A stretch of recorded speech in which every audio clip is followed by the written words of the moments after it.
Our countdown to kickoff coverage is continuing, and we head out to New England with Karen Guregian of the Boston Herald and bostonherald.com. So let's talk about your Patriots. They went 13-3 last year, a prolific offense as long as you're going to have Bill Belichick and Tom Brady around. There are a lot of headlines outside of the star quarterback.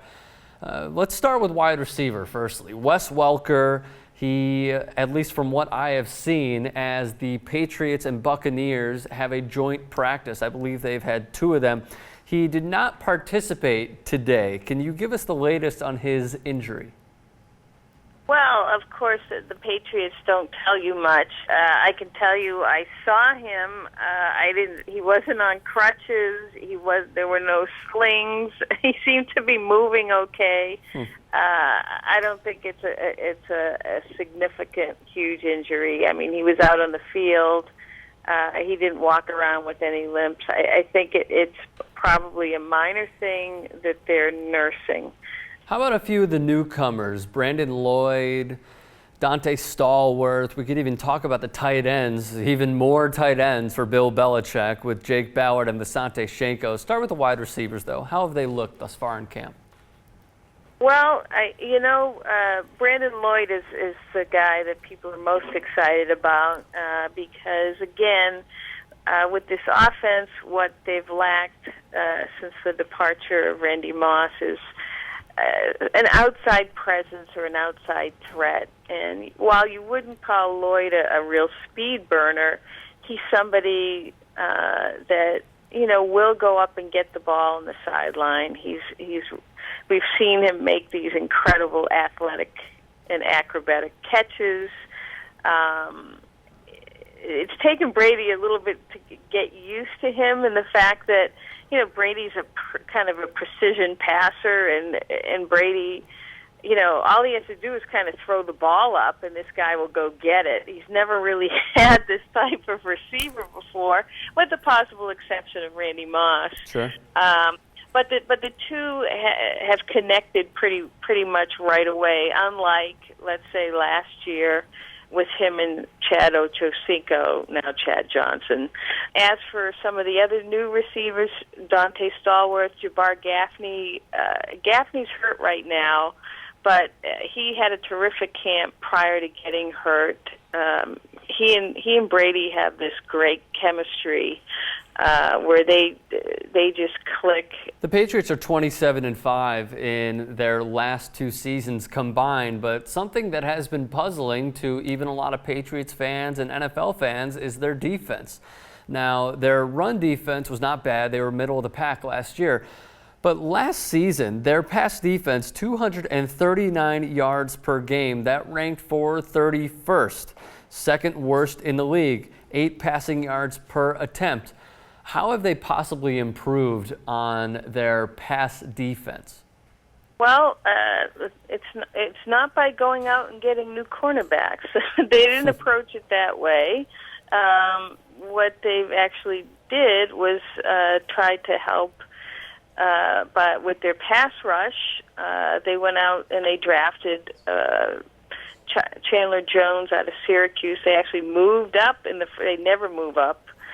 Bill Belichick always seems to move down from where he is, but they actually moved up to the 21st spot to get Chandler Jones, who some people are actually comparing to Jason Pierre-Paul, but we'll see. I think that's jumping the gun a little bit. But he has that same kind of body frame, long arms, long body, quick off the edge. But they're going to try and count on him for some pass rush.